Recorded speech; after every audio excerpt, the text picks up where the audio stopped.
السلام علیکم ورحمۃ اللہ۔ عمر نے جواب دیا، اب میں قریش کی خون بہانے کے لیے وہاں نہ جاؤں گا۔ پھر یزید نے عبید اللہ بن زیاد کو پیغام بھیجا کہ وہ مدینہ پر لشکر کشی کرے۔ عبید اللہ بھی تیار نہ ہوا اور کہا، میں یزید کے لیے ابن رسول اللہ کے قتل اور حرمین شریفین کے بے حرمتی دو بڑے گناہوں کو نہ ملاؤں گا۔ آخر اس بدبختی کا قرعہ مسلم بن عقبہ مری کے نام نکلا۔ وہ بوڑھا اور بیمار تھا، مگر اسی حالت میں 12,000 لشکر لے کر مدینہ پر حملہ کرنے کے لیے چل پڑا۔ اس لشکر کو علاوہ تنخواہ کی فی کس 100 دینار انعام کا لالچ دیا گیا تھا۔ یزید نے چلتے وقت مسلم کو ہدایت کی کہ اہل مدینہ کو 3 مرتبہ اطاعت کی دعوت دینا، اگر نہ مانے تو لڑنا، اور کامیابی کے بعد 3 دن مدینہ کو لوٹنا، 3 دن کے بعد ہاتھ روک لینا، علی بن حسین کو کوئی تکلیف نہ پہنچانا، ان کا خط میرے پاس آ چکا ہے، وہ اس ہنگامے سے علیحدہ ہے۔ مسلم بن عقبہ لشکر شام کو لے کر مدینہ کی طرف روانہ ہوا۔ اہل مدینہ کو معلوم ہوا تو انہوں نے محصور امیوں کے ساتھ سختی شروع کر دی اور انہیں قتل کرنے کا ارادہ کیا، مگر امیوں نے کہا، آپ ہمیں چھوڑ دیجئے، ہم وعدہ کرتے ہیں کہ آپ کی مخالفت میں مسلم کی کوئی مدد نہیں کریں گے اور نہ آپ کا کوئی راز ان پر ظاہر کریں گے۔ اہل مدینہ نے عہد و پیمان لے کر انہیں چھوڑ دیا۔ ان لوگوں کی وادی القرا میں مسلم بن عقبہ سے ملاقات ہوئی۔ مسلم نے عمر بن عثمان بن عفان کو بلا کر مدینہ کے حالات پوچھے۔ عمر بن عثمان رضی اللہ نے کہا، میں آپ کو کوئی بات نہیں بتا سکتا۔ مسلم نے بگڑ کر کہا، اگر تم حضرت عثمان رضی اللہ کے بیٹے نہ ہوتے تو میں تمہاری گردن اڑا دیتا۔ پھر مسلم نے عبد الملک بن مروان کو بلایا۔ عبد الملک نے تمام حالات بتا کر کہا، یہاں سے چل کر مقامی ذی نخلہ میں قیام کرو اور وہاں کے چوارے کھاؤ۔ دوسرے دن صبح کو مدینہ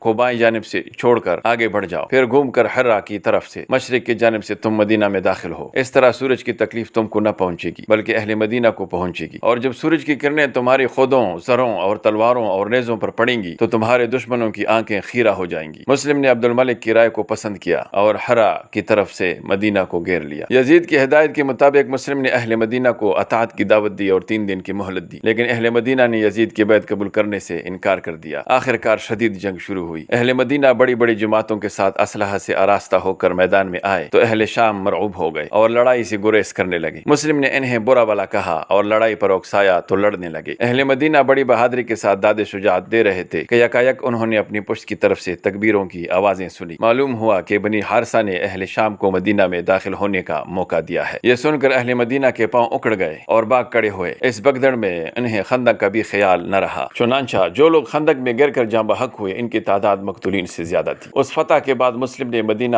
کے لوٹنے کا حکم دیا۔ 3 دن تک قتل و خون اور لوٹ مار کا سلسلہ جاری رہا۔ پھر مسلم نے اعلان کیا کہ جو شخص اس شرط پر یزید کی بیعت کرے کہ اس کی جان اور مال میں ہر قسم تصرف کا حق حاصل ہوگا، اسے چھوڑ دیا جائے گا، اور جو انکار کرے گا اسے قتل کر دیا جائے گا۔ اس اعلان پر سختی سے عمل کیا گیا اور جس نے ذرا بھی چوں و چرا کی اسے تعطیق کر دیا گیا۔ یزید کی ہدایت کے مطابق مسلم نے امام زین العابدین علی بن حسین کو اس قسم کی بیعت پر مجبور نہیں کیا اور ان کے ساتھ عزت سے پیش آیا۔ یہ افسوسناک واقعہ جو یزید کی پیشانی کا دوسرا سیاہ داغ ہے، 28 ذی الحجہ 63 ہجری کو پیش آیا۔ اس حادثے میں اکابر و اشرف قریش عبداللہ بن حنظلہ، فضل بن عباس بن ربیع، عبداللہ بن مطیع وغیرہ شہید ہوئے۔ نعمان بن بشیر جب اہل مدینہ کو سمجھانے کے لیے مدینہ آئے تو وہ یہاں سے فارغ ہو کر مکہ بھی گئے اور عبداللہ بن زبیر رضی اللہ کو یزید کی مخالفت سے باز رہنے کی نصیحت کی، مگر عبداللہ بن زبیر رضی اللہ نے اپنا اور یزید کا موازنہ کرنے کے بعد نعمان سے پوچھا، کیا ان حالات میں بھی تم مجھے یزید کی بیعت کا مشورہ دو گے؟ نعمان نے جواب دیا، مجھے آپ کی فضیلت کا اعتراف ہے، نہ میں آپ کو اس قسم کا مشورہ دوں گا، نہ آئندہ کبھی اس مقصد کے لیے حاضر ہوں گا۔ مدینہ کا انقلاب عبداللہ بن زبیر رضی اللہ ہی کی دعوت کا نتیجہ تھا، اس لیے یزید کے حکم کے مطابق مدینہ کی غارت گری سے فارغ ہو کر مسلم بن عقبہ نے مکہ کی راہ لی۔ مسلم بوڑھا اور برانہ مریض تھا، مقامی مشعل میں ہی پہنچا تھا کہ فرشتے موت نے اس کا راستہ روک لیا۔ مرتے وقت اس نے کہا، اے اللہ، تیری وحدانیت اور محمد رسول اللہ صلی اللہ علیہ وسلم کی رسالت کے اعتراف کے بعد میرا سب سے بہتر عمل جس پر مجھے ثواب آخرت کی توقع ہے اہل مدینہ کا قتل عام ہے۔ مسلم نے حسین بن نمیر کو